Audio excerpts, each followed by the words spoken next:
question. When people say, oh, I want to do cosmetic surgery, the question I ask is why? Why do you want to do that? I think pressure comes from the expectations that people put on you as a stay-at-home. We believe that marriage as it is sold to African women in particular is overrated. There's a thought process behind it, and I think that's where we need to get to is why are you doing it? To be honest, I really don't care why.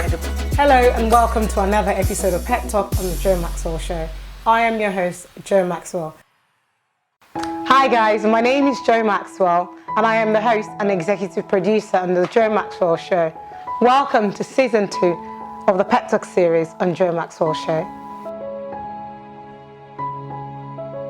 Hey, beautiful people. Yes, I'm here live with the lady, the main woman herself, Miss Joe Maxwell. Look at how stunning you are. Oh my goodness. Thank you very much. Okay, first of all, you are a lady of style, as you do see. If you haven't gone on her Instagram page, it is amazing. Who styled you today? What was the inspiration for your outfit? I'm a godson did style me, and I just wanted something very simple, classy, underestimated kind of look, yeah. And I think she pulled it off. I really definitely think so. This is beautiful. So, Joe, oh my goodness, season 2. Because I remember, I think I saw on Instagram your season 1, and it's like, oh my God, blink of an eye, season 2 already here. What's been like your thought process? It's, to be honest, I think when I started this, I didn't actually. I was just taking things a day at a time. I probably didn't think this far. I mean, I knew I wasn't gonna stop, but I think in general it's been awesome. It's been amazing. It's been encouraging. Obviously, just getting people supporting and just getting just random messages from people just saying, "Oh, I've just watched this episode," and that's been great. So, kind of thinking back at season 1, it's been a good boost so far.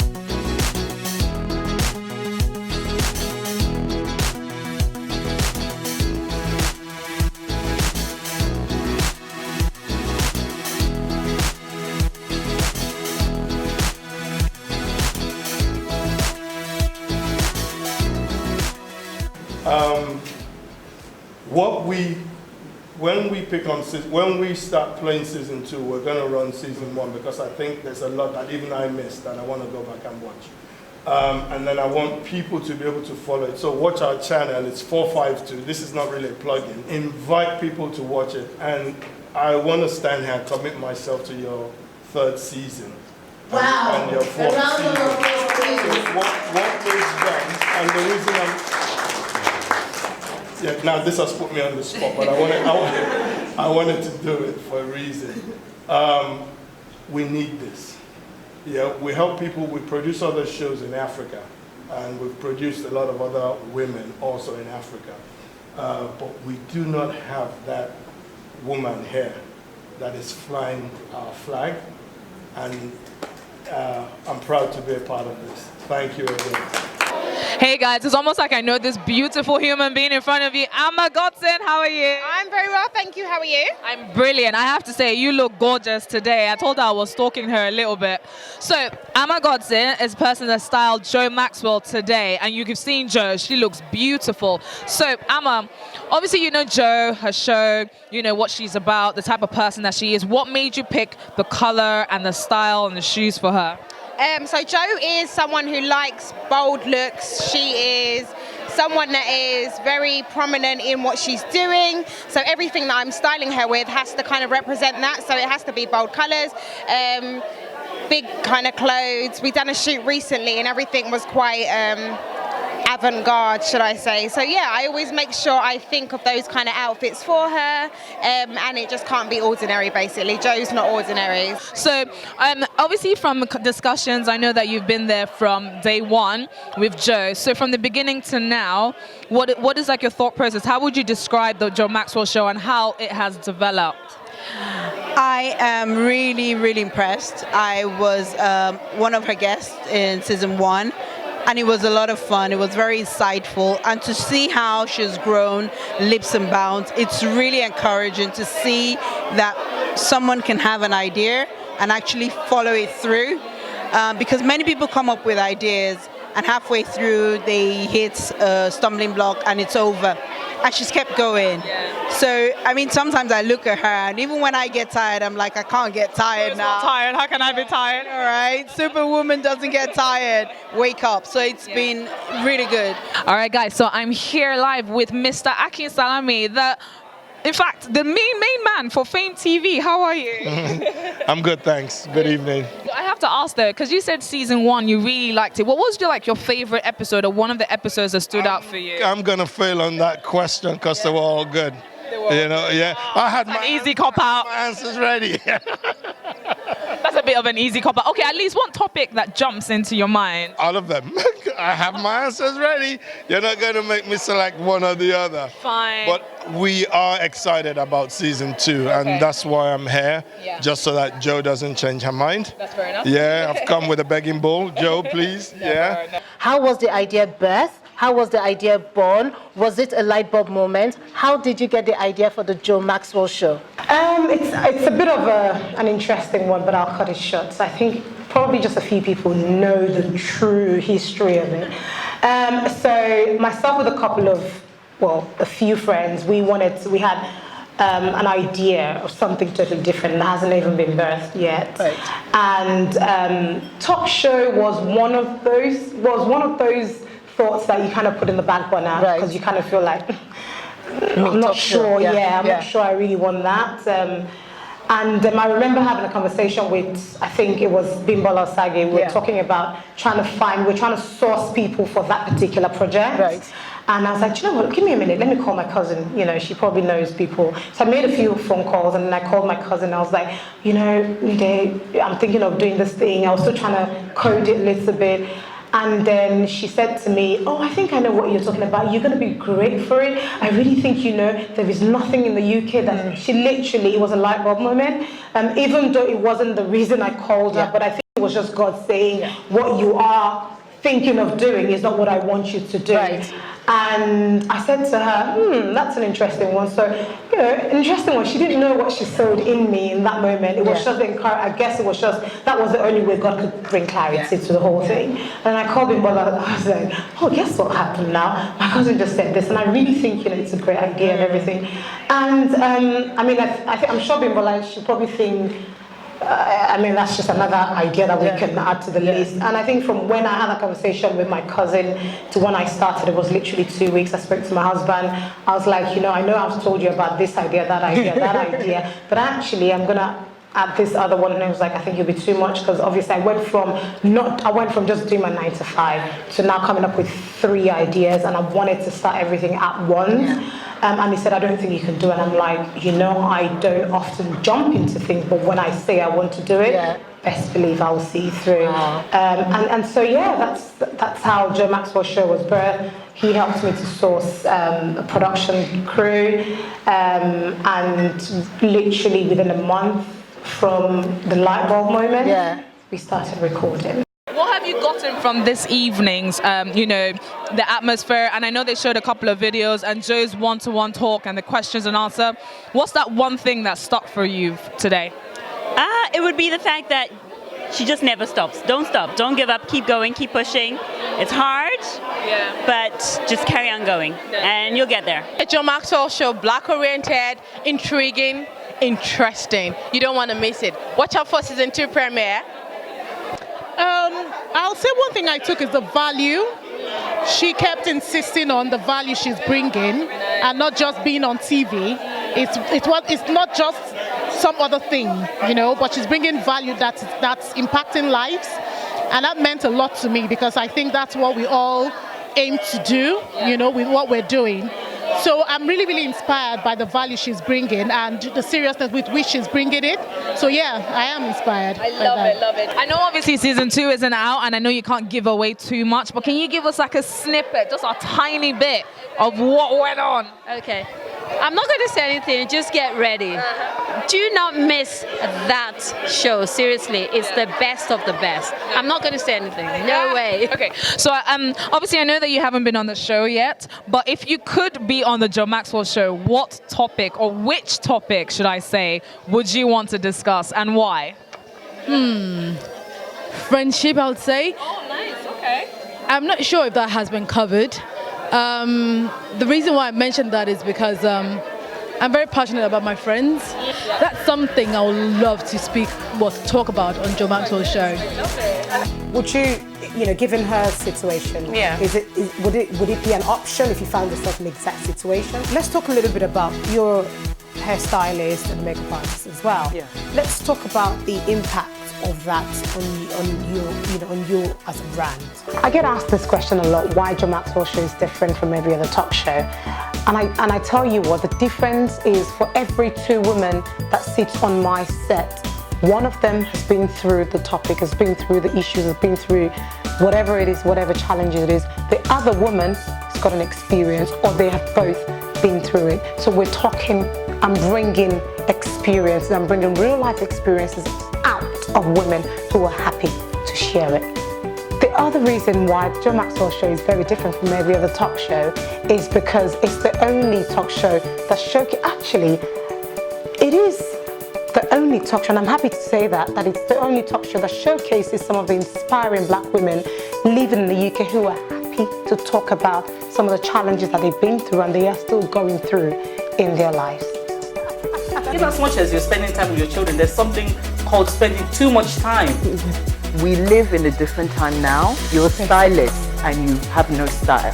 It makes me question, when people say, oh, I want to do cosmetic surgery, the question I ask is why? Why do you want to do that? I think pressure comes from the expectations that people put on you as a stay-at-home. We believe that marriage as it is sold to African women in particular is abrasive. There's a thought process behind it, and I think that's where we need to get to is why are you doing it? To be honest, I really don't care why.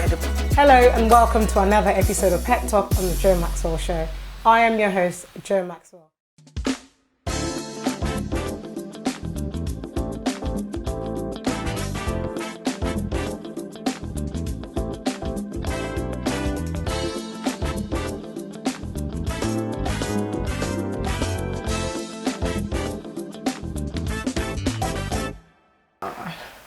Hi guys and welcome to another episode of Pet Talk on the Joe Maxwell Show. I am your host, Joe Maxwell. On today's episode we have so many interesting things to talk about, but we're going to try to streamline it to 2 topics. On the first segment we'll be talking about whether or not a woman should downplay her success to keep or find a man. Have you ever heard a woman can never keep a man because she's very successful? We're looking at the likes of Oprah, Taraji P. Henson, Mo Abudu, and lots of them. It's been a struggle to keep those 2 lives successful. However, I've got a question.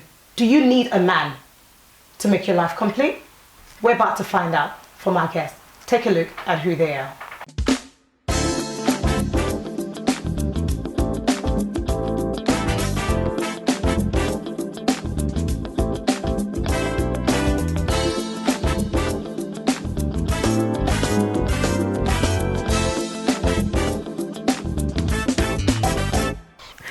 Hi guys, welcome. Hey, thanks for having me, Joe. How are you? So much. I'm well, I'm very well. You look very amazing. Thank you, so do you. You look amazing. Thank you so much. I'm very well, thank you. How are you? I find each time I'm always complimenting my guests, and each time I watch back, I'm like, why do you always have to compliment on the dress and the top? And before people start thinking it's like the similar line, but they always look so good. So do you.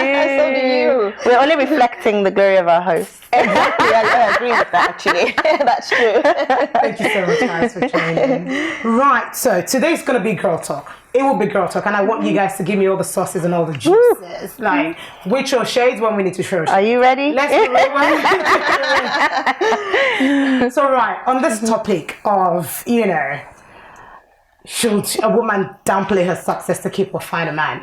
We have that. You find lots of women. There's always a one struggling to find a man, or I'm having issues in my marriage because I'm constantly out on this, media round. I'm just too busy, and my husband is complaining, or whatever it is. The question is, should a woman downplay her success to keep a man? Yes or no? No. Lamide, yes or no? Okay. I think it's black and white. It's not black and white. Yes it's or no? Great to me. We're an example. It's a question. Can I? We'll come to the reason you say. Well, you just gotta keep. You can say no. You can say yes if you want. But should a woman downplay her success to keep a man? A man? I'll rephrase the question a little bit so that my answer would be clearer to all. So what I'm going to say is, should a woman, what you're saying fundamentally, Joe, is that should a woman basically downplay her success? I'm saying it verbatim. Or should she pretend she's not successful, undermine her efforts and her energy? Is your answer yes? To stroke her mind's ego. My answer is no. Right, okay. My answer is no. Okay, so no. So we kind of both agree on that. We've got lots of women that are very successful and doing very well right now. And coincidentally, they are not in relationships or they're not married or they're divorced. And it almost feels like the reason that's happening to them is because they're very successful, right? We have, obviously, I can't start naming, we've got lots of people who are single and they're doing very well. Now, before we kind of go into those ones, I think I'm just going to come to you, Tolu. You're single. I know, in your, at least in your own space and corner, you're doing very well. You're successful, partner, I would say. And I'm sure being in that journey of being single, you would have probably met a few guys here and there and have issues. So I'm just going to go into you for like a few 60 seconds. What's your experience and how can you relate to this topic? I can definitely relate to this topic, especially because it's based on perception.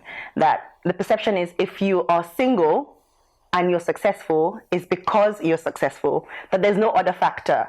Like maybe I met the wrong guys, or maybe, we worked together and our lines started deviating. It has nothing to do with that. It must be because you're successful. That must be the reason why you're single. So that's why my initial thought was, why should you downplay it? A good guy, a guy who's got a good head on his shoulders, would not be intimidated by your success. He'll want to compliment it because you're complimenting him. That's how I say it. But I've met so many guys who have said, oh, you must be this way because you're successful. And that is what pushes them away versus, get to know me. I'm actually quite sweet. I like to cook. I love to dance. Did you know that? No. All you saw was a title. So for me, the question is one that actually strikes a chord because I'm living it. And it's based on other people's perception versus the reality of the person you are. And one part of it is successful. The other parts are the bits that make you you. So are you finding it harder being a single person to actually, again, finding a man or having a man does not make you a complete person. Correct. But of course, we all want to be married and start a family. Yes. But do you find that that's making you? It's almost like a struggle. Yeah, I think it narrows your criteria down, like your pool down, because the more successful, quote unquote, whatever that means to a person, the more successful you are, the more, I guess, I don't want to use the word standard, but there's certain things that you look for because you want to ensure the person's in the same right frame of mind as you are, going the same direction you are, and so on. So it narrows the pool down a bit. So in terms of finding a man, I'm not averse to dating someone who's not in my industry, or I'm not averse to dating somebody who makes less than I do, because that's not what makes life turn. But are you comfortable with that? Are you also comfortable with the fact that I don't want to be the ultimate breadwinner? So I might push you to be a bit more ambitious or a bit more driven. Do you understand what I mean? So like it narrows that pool in terms of the kind of people that you're interacting with and the kind of people that get you as a person. As a person, right? Yeah. Okay, thanks for that. Let's bring this home a little bit, and I say home into the family. So you're married, Lamide. You've been married for 10 years now, right? Yes, I am. So once we've heard the being single and trying to find a man, let's talk about the keeping a man, right? Keeping the home. I know you're a woman. You've got your 9 to 5, and also you've got your stuff on the side. Absolutely, that you do. Now, how do you find that? How do you find still doing all this wonderful stuff, and still keeping the man happy? Okay, I think fundamentally, when a woman meets a man, there are two scenarios in which a woman could be seen as settling for a man that's below her station, which then brings about the question of whether or not he's comfortable enough to stay in the relationship. So I think the first one is a woman meets a man who is driven, is ambitious, he's got a lot of potential, is educated, is highly skilled. However, he hasn't had the opportunities yet to lead him to that level that he needs to be at. So let me cut you short there. Are you able to relate? Because I think what would be good for our guests to know is sometimes it's good to talk in theory, sometimes it's good to talk in practical. But I think what would be good to know is, have you ever found yourself? So I want us to be very practical, hence why I'm saying you're a married woman. Let's go into you a little bit. If you don't mind, by all means, I don't mind. Yeah. If you've experienced that in any way where you found yourself in that area and it shook things a little bit. I think I was talking about my experience, but it sounded theoretical. Right, okay. So when I met my husband, I was a qualified solicitor. I was working. I'd bought my flat and I was driving a little Jeep and I was extremely comfortable, at least by my age group. At the time, I was in my 20s. And by normal standards, I was seen as a successful person because I was a professional and I was earning my keep. My husband, when I met him, he had a lot of potential, highly educated. He was doing his MBA, but he hadn't settled as much as I had settled. But I saw the potential, and I saw the drive, and I saw the ambition. And what I did, a woman doesn't necessarily have to downplay her success, but she needs to have an attitude check. And that attitude check is what you call humility. You need to be respectful. You need to not condescend to a man that's still in the process of getting to where he needs to be. And a man that's got a lot of potential, that's driven, that's ambitious, that's educated or highly skilled, is secure in himself to understand that that woman is a compliment to him. Just buttressing what Tolu said as well. That woman is a compliment to him. That woman is a catalyst to his next level. If he swallows a huge dose of humble pie and knows how to recognize that this woman is a blessing to me. I don't need to be intimidated by her. I don't need to be insecure. I don't need my ego stroked. Can I just jump in? Because this is the bit where I would actually kind of almost reframe my answer, because I love everything you're saying and I think it's so key. But I think a lot of the focus is on the woman. I'll give you an example. Yeah, I'll give you an example. I meet a guy. And it's a scenario where it's very, very, like the setting is I walk in with a girlfriend for her to meet somebody that she knows and we're having coffee. It's someone I'd met previously before only once and we said hello and that was the end of the story. So he doesn't know much about me and I was actually very quiet that day because I wasn't feeling too well. So I wasn't there to brag about, first of all, I came by tube. I wasn't driving, so you don't know what kind of car I have. You don't know if I own my flat. You don't know anything about me. I sit down and he just starts talking. He's a doctor. He's qualified. He's doing very well. Very handsome man, clearly ahead in his field. And then he turns around to me and says, "Oh, by the way, what do you do?" Now I don't know if it was in his mind, he must have thought maybe I was lesser than maybe I was or whatever. So I turned around and I said, "Oh, I do this," and he went, "Oh, what does that mean?" And I explained a little bit. It couldn't have been more than 30 seconds. And he turned around and he went, "Oh, I can see why you're single." He didn't ask if I was single. He didn't know if I was single. All he knew was that I didn't have a ring on my finger. And the reason why he said that was because I guess I get passionate about what I do. And so when I was talking, I think he felt like, wow, she's confident. And that threw him. But why are you thrown? You're a doctor. Hold on a minute. That was supposed to be a date, right? No. Okay. No.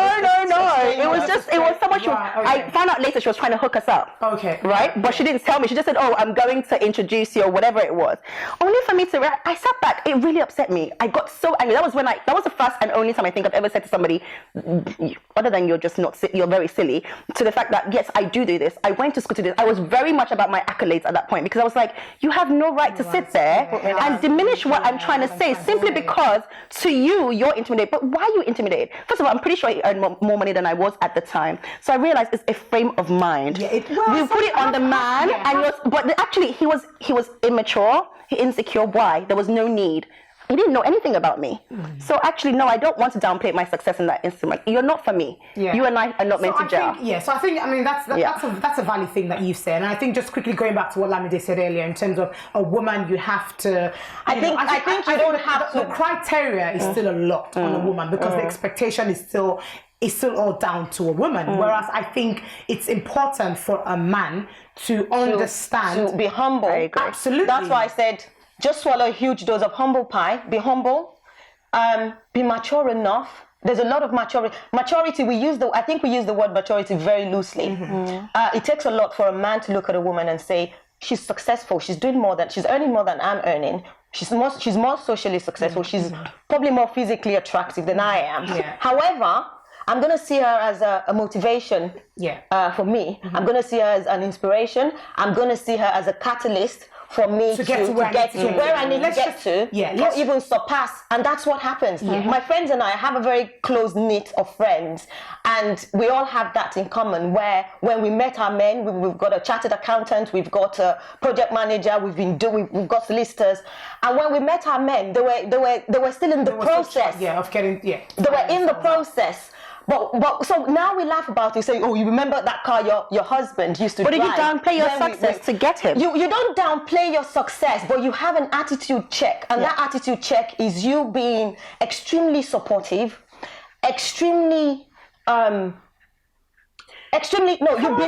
in them to the point that they suddenly grow wings and they start to fly. Let's talk about. Some women are fortunate. Now, let's go to the ones that are less fortunate. Right. Let's talk about the women that are doing very well and they're married to men who would never support anything they're doing. You know, it's the man's problem. Okay. So the question is for those women who find themselves in that situation. I cannot go for a media run. I cannot do stuff. You know, I've got an event coming up. I can't do that because my husband wouldn't allow me to do that. So in that instance, she's thinking, I've got the business, I've got a marriage, I've got my children. So what happens is she's living in someone else's shadow because she cannot do what she's supposed to do. I think what would be good is to give us an example of how to downplay your success or your attitude.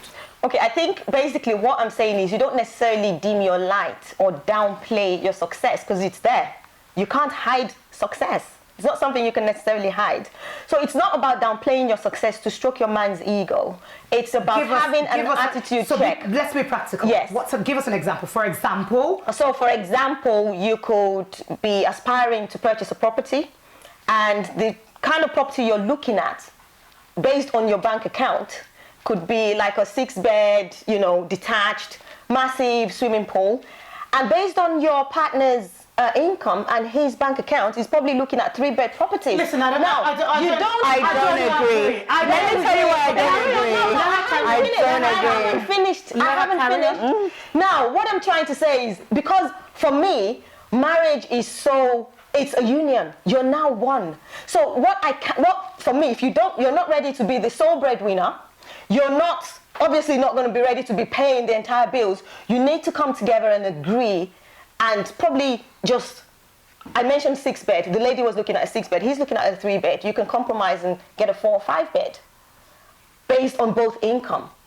You're not downplaying your success, but you have to reach some compromises until the man rises to your standard. But what if he doesn't? With nurturing.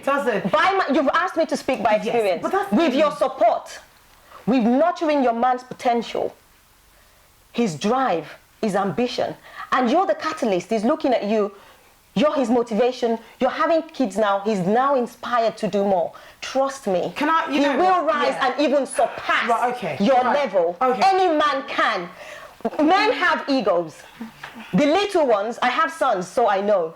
The little ones, the old ones, even the old papas, they're wired with it. But there's nothing we can do about it. Can I say that to nurture it as a good, virtuous woman and wife? We're going to cap on that because some of the things I don't personally agree with. But I think we can all. I mean, I've had a lot of people ask me questions about, I want to buy this property, but my husband can't afford it. What should happen? Should we just go move to a 1-bedroom? No, you come together. Or even me, when I wanted to buy a car. Wait, I'm single, so I'm not even speaking within that frame of marriage. I can only learn from married women. But in terms of being a single woman that has to downplay her success, when I was buying my car, the advice I got was, do you want to marry?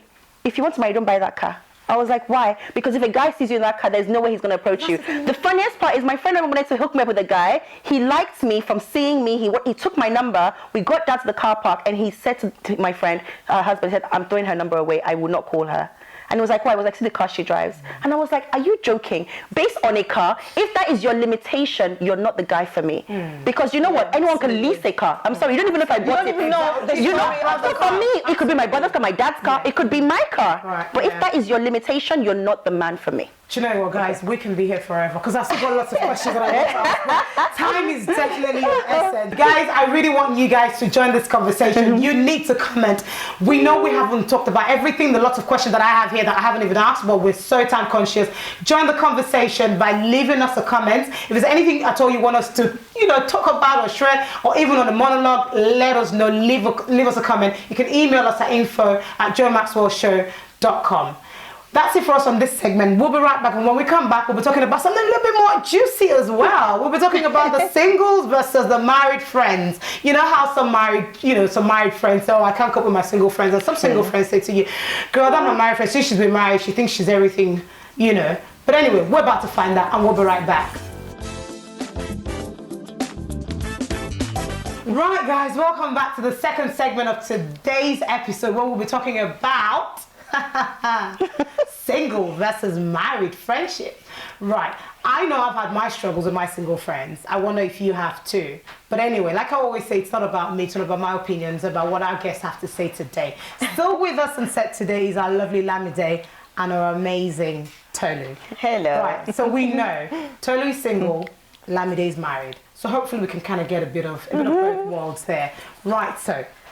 Right, single versus married relationship. I'm just going to go to you straight away, and I want you to be very real. Okay. So let us know what we've been doing that isn't right. Yes. Is it true that it's hard for two girls to be good friends and one is single and one is married? No, my two best friends are married. Okay. I think it depends on the person. There are those that view marriage as the end all be all, and for them to succeed in marriage, they need to let go of anyone who's not married because they're not going towards the same line they are. I don't think that's the reason. Oh, I've had people tell me that. So I've had close friends who, once they got married, said, it's not personal. I'm moving up, I'm learning certain things. These people have a different perspective, and that's what I want. So they've completely diminished what I have to bring to the table as your friend, which means that you no longer have the benefit of a different voice, a different perspective on the things that matter to you. That's okay, that's what you want to do, but you're no longer my close friend. Okay. We're okay with that. Wow. But I find that insulting because a status such as marriage is not something that, it's a privilege that you found someone who loved you back and you love them, but it doesn't mean that the person that hasn't got that doesn't have anything else to add to you. Or that they wouldn't end up getting married as well. Correct. Yeah, Salamide. Well, I would be speaking from experience. I have more married friends now than single friends. And it's not necessarily down to me. It's basically down to the fact that my single friends have felt I've actually had one who walked away and then recently caught up with another friend who was single and said, I was just tired of living in Lamide's shadow. That's why I walked away. And I didn't have a shadow. I didn't have that big light before we got married, before I had kids, before I moved house.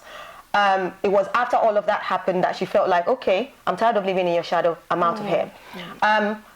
If I've had friends walk away from me, I don't think it's been down to me. I think it's been down to them not feeling like we have that much in common anymore, or you're always busy, or you're always talking about maybe this school and that school, and I'm not interested. Do you think that could also be as a result of you excluding her in certain things? You know how you would rather, she's used to girl chat every time, but girl chat is starting to reduce and she feels... Okay, there are a couple of things I'm going to say, Joe, and you might not agree with me. I haven't excluded anyone because I got married. But as humans, I think we're naturally wired to gravitate towards people that we have things in common with. So we find that when most of my friends now, like I mentioned, are married, and it's because our issues are now like, okay, what schools are these kids going to go to? Scholarships here. What's going on there? What are people doing? Extracurricular activities. Why can't your friends, single friends, my single friends can have that opinion, but they decided that they wanted to, like, they go on girl trips abroad. They don't necessarily invite me. Or Lamide wouldn't want to come because she's got childcare issues or commitments, or she's always busy, or weekends she's never available. So I think for one, it's just a natural consequence of people moving on in life, where like-minded and people who have more things in common, more issues in common, tend to just gravitate towards one another. And it's that way. But I believe that, like Tolu said, where there is genuine love and commitment, and where there is a lack of envy, there is no reason why single and married friends can be friends. Shouldn't be friends. I still have some single friends. Geographically, we can't always be together now because she's moved to Nigeria. However, we're still tight. Right. We still talk about everything and anything. You know, but I know she has good love for me. But majority of my single friends, I have to say, they've sort of fallen away. Well, let's just park you there. Tolu, I'm just going to move to you quickly. There's this thing about the single, because you're single, you have more times, more time in your hands to kind of do whatever you want to do, right? So there's always this, Tolu has a lot, I'm too busy. How do you cope with that? Well, obviously friends, I mean, I know you did say you have two good friends and they're married, but I'm sure you've had your times and moments with them where they just feel like, I'm the busiest person in this world, and Yeah, I mean, one of my best friends actually has 3 kids. And at the time, I think there were 3 under 5. And she was genuinely, like, all she could talk about was baby talk, because that's all that's going on. She has her hands full. As a good friend in any relationship, you have to understand different seasons people are going through. Like when she was getting married, I had to understand she was getting married. She's really happy, so we'll pray together about those things. You'll be there for your friend at the time. If when I'm going through stuff, and I remember I went through a big breakup halfway through. I think she had just given birth. Oh no, she was pregnant with her third baby, and she was overwhelmed. She had 2 children, blah blah blah blah. And I had to say to her, "This is about me now. I need you for me." And at that moment, she might only have my time at 1 a.m. after all the big kids have gone to bed. She's put the husband to bed too, and everything else she's had to do for the day. And then she's got my time. But I know that even that half an hour she's giving me, it's a sacrifice, because she could be sleeping before someone came to wake her up. You're a good friend. I was just going to say, you are a good friend. One of a kind. You are one of a kind. I hope she can hear that. Other single ladies would have taken offense that I don't care if you have all these kids. What about me? I'm going through this and you can't even drop a baby for me. That's how people think. That doesn't make sense. Not everybody. But that doesn't make sense. But I don't see it as sacrificial. I think it genuinely doesn't make sense. Even between 2 single friends, you're going to go through different things in life, and at different points, one person is going to be weaker than the other. So if you genuinely have friendship and you genuinely love the person, and you have a long-term view in this thing, then you're going to realize that at sometimes I have to park my issues. There's sometimes I can't just call her when I need her, because I know that at this moment she just cannot handle the extra bit I have to give her. And the other times I'll come back after the fact, she'll be like, "Oh, you should have called me," and I'm like, "But I have to be considerate. I have to know that you can't do this." But that's genuine. But that's genuine friendship. The other people that I don't care if you don't call me, and if it's about your family or your life, good for you. But if you have a core, I'm sure you'll pick your core based on people that you get each other. So you should be able to, regardless of the walk of life, rejoice with each other, cry with each other, and move on with each other. That's a very good point. Now let's twist things a little bit. So being a single friend, of course, you're friends with a married woman. How do you feel like, so I know some husbands sometimes, we're going to twist this, so whilst it's okay, let me rephrase, right? With regards to the husband, because I know it depends on how close you are with the single, so assuming you guys are so close, you spend so much time together, you hang out together, then how does it play with the other half as well? Because men do get jealous. Oh, yeah. You know what I mean? Because sometimes you do have some girlfriends that before you even talk to your husband about stuff, it's your girlfriend first. Every little thing is your girlfriend because you guys genuinely love it. Over to you, Lamide. How then do you balance that sort of relationship? With the husband. Obviously, I need to be able to prioritize, and that's why I said having an understanding single friend is key. Like it's extremely key. I have to prioritize the kids, the husband, the home before anything else. And if you have a single friend that gets that, like Tolu would say that, she gets it. She waits till 1 a.m. to talk to her friend. She's exceptional. I had friends who would be like, Lamine doesn't have my time anymore. I don't even care. I'm out, and they walk away. So how about let's talk about having single friends around and how comfortable you are or a woman should be around my husband. I do have a couple of single friends. I think that's another big issue where people just go, every time Tolu comes around, she comes around with XYZ friends. We're all cool, but I'm just not comfortable. I can't quickly go upstairs and leave them downstairs. I don't know what next. She can be your girl, but then I don't trust myself enough to trust Tolu. You know what I mean? How then do you deal with that situation? I haven't had that situation since I've been married because my friends that I wouldn't trust with my husband, I let go of them in the past, a long time ago. I'm proud to say I have a close-knit friend. We're very close-knit, and I trust them. And more importantly, I trust my husband. I mean, if you can't trust your husband with a friend, why? It's not about the husband. Can I twist it a little bit? Can I twist it a little bit? Can I twist it a little bit? So I have a friend who, her husband had a good female friend before they got married. They then got married, and the girl did not respect boundaries. So she would, even when he had events, would expect to sit on the seat next to him because she'd always done that, or she would expect to do certain things.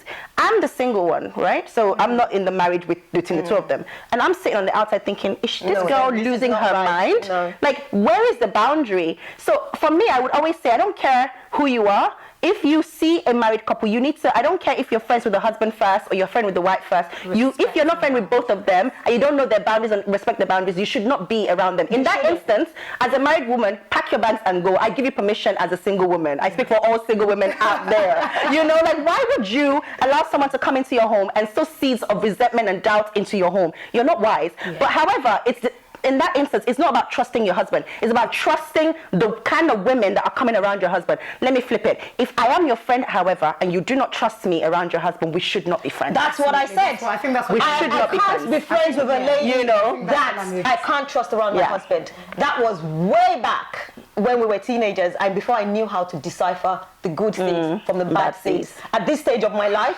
after I got married, even whilst I was courting my husband, I think I developed to that point where I knew who I was safe around, and I knew who wasn't allowed to come around me and my home. And it's or talk to your husband a certain way. Don't rub my husband's head. Don't touch my husband's knee. That's a whole I'm single, but I don't go to my best friend's husband and be like, oh, Manny, who am I? That's a whole juicy topic on its own. Like, should we have friends of the opposite sex in a relationship? Yes. My husband's female friends, basically, I've snatched them. They're now mine, and he doesn't have any female friends. I think that's how it should be. That's how it should be. Let's not get it twisted. The fact that you are friends with your husband don't mean that they ain't friends. He doesn't even have any. Mean anything.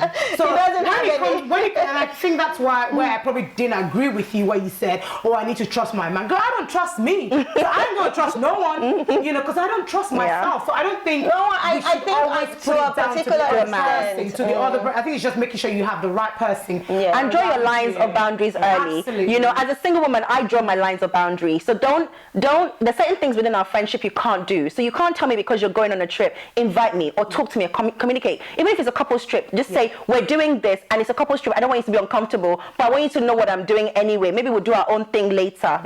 Communication is key. Absolutely. If you make me feel like you're alienating me because of a status I cannot control, then we should not even be friends. We're going to cap it there. Let's just cap it there because we could keep going. I think we're going to have to stop doing topics every second.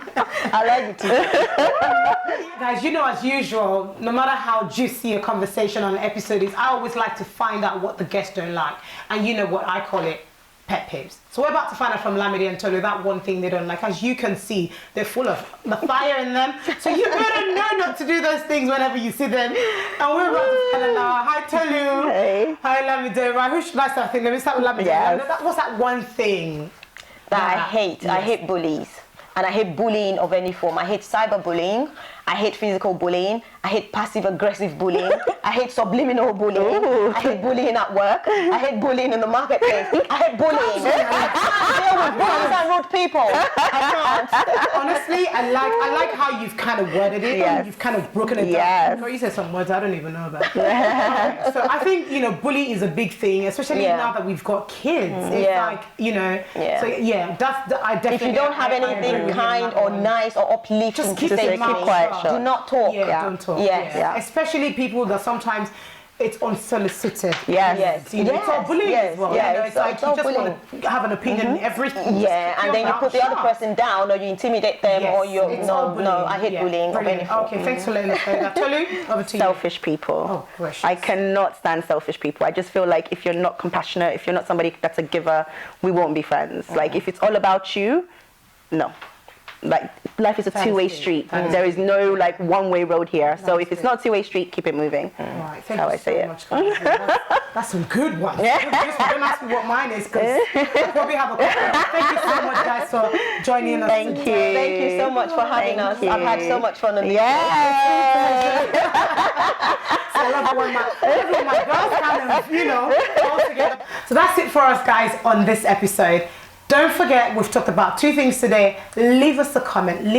Drop us an email at info@joemaxwellshow.com. Let us know your thoughts. We're definitely keen to hear that. Until next time, I am your host, Jo Maxwell.